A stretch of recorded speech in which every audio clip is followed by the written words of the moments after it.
السلام عليكم ورحمة الله وبركاته كلنتي وعنا هبون warbaahinta madaxa banaan ee Jilaalka Cashe waa saacadaha nuslo wadaagi jiray arrimaha inagu soo kordha iyo waxyaabaha xasaasiga barnaamijkeena waxaan ku wadaagnaa dhowr xaaladood oo ay kamid yihiin sideenta maxaabiista 25 ee xamar ra'iisul wasaare Xamse ula duulay waxa kale oo kamid ah hadii ay ogolaado xaaladda qaramaynta oo xasaasi ah degmo og waxa ka dhacay maanta oo waxyaabaha aan rabo inaan barnaamijka ku ogaano daawada soo dhawow muuqaalka leegta inoo saar barnaamijkeena soo sheer gare aragtidaadina la wadaag roobkii waa dul taagan yahay waxa lagu jiraa xaalad adag oo kaliila oo kala yaaca ninkii xoolo soo dhaqay baa garanaya ninkii xoolo soo dhaqay ayaa garanaya ama aabihii lahaa ama ku ag barbaaray waa xaalad kaliila oo waxaan ku ridee wariyaha meel xun marasadee dabeedna dadkii wixii miyi joogay ee jeen ceedin haystay kamana bixin kumana jirto kama bixinoo de nafti kama boodin roobkiina ma diin oo uu da'ay laakiin de magarasa wasan weer bay ku jiraan neefkii baruuraha ee maca samadaas ku dhigay lama seehayo haladaadi week xaaladda samadu ku dhigay lama seehayo barnaamijkeena inuu guda galana hadii aad ogolaadeen daawada muuqaalka leegta saar haddaad ilowday adoo hadahan maraya ra'iisul wasaare Xamse warinteena Xamse u gelin horta xaaladii qaramaynta waxay leedahay wajh qurux badan bay leedahay maanta magaalada og oo cali barre hadhaa yaro ka harsanaa bal isku kabarraacay ciidamadii shalay lagu qarameeyay degmada Caynaba gaadiidkii tirada badnaa allaha sahlay kuwan xagee gelaya iyadoo talisku og halka ciidanku ku habaynayo dabadna rinjigii dawladda lagu dhufanayo dabadna iyagoo gaadiid dagaala oo gaadiid dawladeeda ay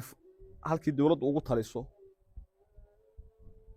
ayay ka qayb qaadan doontaa hadii aad ogolaado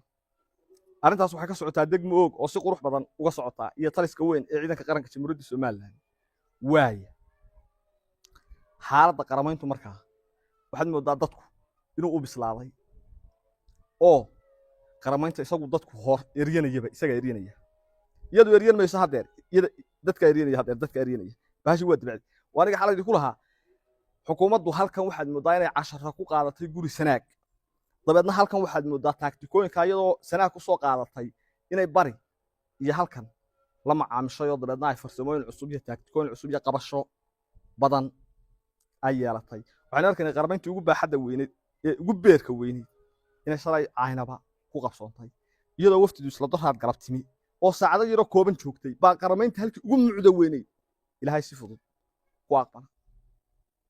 dabeedna waa tamaanta og hadhaa yaro cali barre ka hadhay halkaa Herions baa ku hadhay iyana waxaan u malaynayaa talada uun nidaamka heerka ayaa dee isku habeyntiisa iyo nidaamkiisa lagu jiraayo nidaamka marka hawshaas un baa hadii aad ogolaado xilliga qabsoonto weynu eegaynaa hadii aad ogolaado dabeedna waxaa la rajeynayaa inay bahashaas qorlugu caga dhigato waaniga wasiirka gaashaandhigga xalay ku lahaa wasiirow bahashi waa kugu soo socotaa gurigaagii baanay tegaysaa adaa daabihinayo waftida hadee iyadoo guriga de meel walba gurigeennii yahay ayaa bahashu dee sii kala xigxigtaa markaa gurigan Cayn iyo gurigii sanaagaad ka timi biladaad ku qaadata bal hadda gurigaagana sida kula noqoto waanu eegi waa si kugu garab taagana waaya xaaladda markaynu halkaa ku soo ururnay kaga nimaadno waxaan rabnaa inaynu ra'iisul wasaare Xamse iyo ka hadallo 25 maxbuus ee loo qaaday Muqdisho ee halkan laascaanood laga sii daayay horta dhulbaanta maanta waxa u taala arrin adag maxay tahay beriba waxa isweydiiyeen talo 25 maxbuus oo la leeyahay maanta hooyo cadar baa ku jirta ayaa waxa dad badan yiraahdeen war boqolaal nin baad haysataan oo cid walba leh oo saraakiil oo darajo walba joogay islaanta iska sii daayay dabadna ilaahay garaadkooda waa ka daadishin waay ka cagta dheer baa guyo arax xidiga ku doontay si islaanta iyo midheeri ku jirto xidigan ku doonanay si dabeedna iyagu waxay qaadan waayeen gobonimada ah inaan dumar la haysan gurigaaga loo sii hooyn la isdhaafiyo ayay qaadan waayeen dhaqankeeda yeelan waayeen si ilaahay cag dheer ayaa caqliga ka dejisay ka cagta dheer ba ka dejiyay ogaadeen ya Xamse oo yiri qirinqiir baan ku jiraa guri daaradna fara madow baan ka taaganahay haragga igu qabta dabeedna arrintaa waa isla qaateen waxaa la sheegayaa maxaabiistaasu inay ka kooban tahay dadka bukaanada gaarka leh macaan dhiikar dhaawacyadii oo dee moogtihiin dee riiq dheeraanayo meeshana dee ay jeel tahay sideeda kalena jeel iska tahayba ayaa qayb ba u badan yihiin baa laleeyahay dadyowga qaar baa odhanaya waxaa ku jira dadyow shacaba oo boqortooyin oo kale rag shacab oo aan militariga ahayn ayaa ku jira badihii wax saddexdii nin sanaa galay oo kale ayaa ku jira maxaa arrinta laakiin muhiimka waxa weeye in dadka loo badinayo dadka bukaanada gaarka ah leh xanuunada gaarka ah leh ama dhaawacyo haadeen ama xanuun kale oo dee qofku la nool yahay haade taasaa loo badinaya xamse maxaa kaga horeeya meesha la yiraahdo muqdisho iyo filla Soomaaliya waxa kaga horeysa xaalad adag baa kaga horeysa laascanood iyo imaatinkiisii iyo ujeedku ka lahaa u qabsoome nabadgelyo ugu dhamaade ilaahay suurta geli isaguna wuxuu isleeyahay suurta geli ilaahay ma suurta gelin amaana hel hadaba gurigan markuu tago isaga iyo ninka la yiraahdo Xasan xaaladoodu sidee falasa qoladii xildhibaanada ahayd ama xaggan Soomaaliland ku matali jirtay ama ay nooran jirtay galleedina la cuni jirtay oo jirtay waxaan ahay dir arxamsi laakiin soo farageliyay mar hadduu anaga naga amaan helay idinka midka amaan helaya waa arrinta muhiimadda u baahan arrintaas waxay la tahay xamse waxa kaga horeysa filla Soomaaliya oo ku sugaysa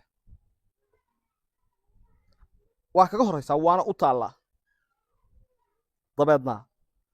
xaalad kale oo kurba leh ayaa u bilaabmasa markuu safarkan iyo hawshan gabagabeeyo maxaa ugu kordhay darajooyin maxaase uu faa'iido ka qaatay xamse maxaase heer laascaanood madaxa uga tagay waa waxyaabo raba in muhiimad gaara lagu eego nimanka la yiraahdo dhulbaanta ee laascaanood durbaanka ku tumay xamse ma faa'iiday kala hadheen durbaan garaacoodii iyo niikintoodii mise qarashkiina waa ka baxa xamsena wuxuu ma dhiibin oo gacmo madow bay taagan yihiin allah maxaa raba wax badan in dibadda la keeno waa yahay waxaa la sheegayaa isqa qabsi iyo guux badan inuu jiro intii guriga ninkaas ku jiro ka ag dhowey ayaa jirta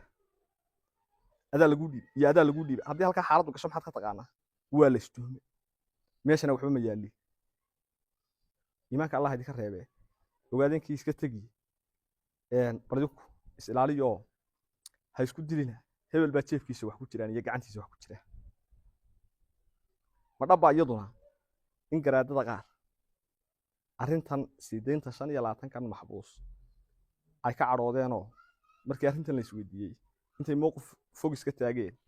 ay guriga laascaanood bakaan baxee waxa xaalada badan waxaan rabnaa inaan barnaamij aynu haddii ay ogolaado xogo rasmi ah ku soo ururinay oo kan ka dambeyn doona haddii ay ogolaado inaanu arrinta ku soo daraasayno dibadna aan isla wadaagno asxaabta inta mar walba taranka ku xidhan ee taaganka noo ah ama wararkayga la socota ayaa wararka oo kale markaan ana war soo wadnaa sugta dabeedna anna waxaan soo gelinaa xogtii oo aan sugnay waanagana aan dambi deena ku qabanay haddii ay ogolaado waxaynu ahaanaysaa barnaamijka kan ka dambeeya inta barnaamijka ka horeysa waxaan leeyahay salaamu calaykum waraxmatullaahi wabarakaatu waxaan ilaaway talo intaan ku daraa halkiina Jabuuti waa mar ma ku darnaa ka dambe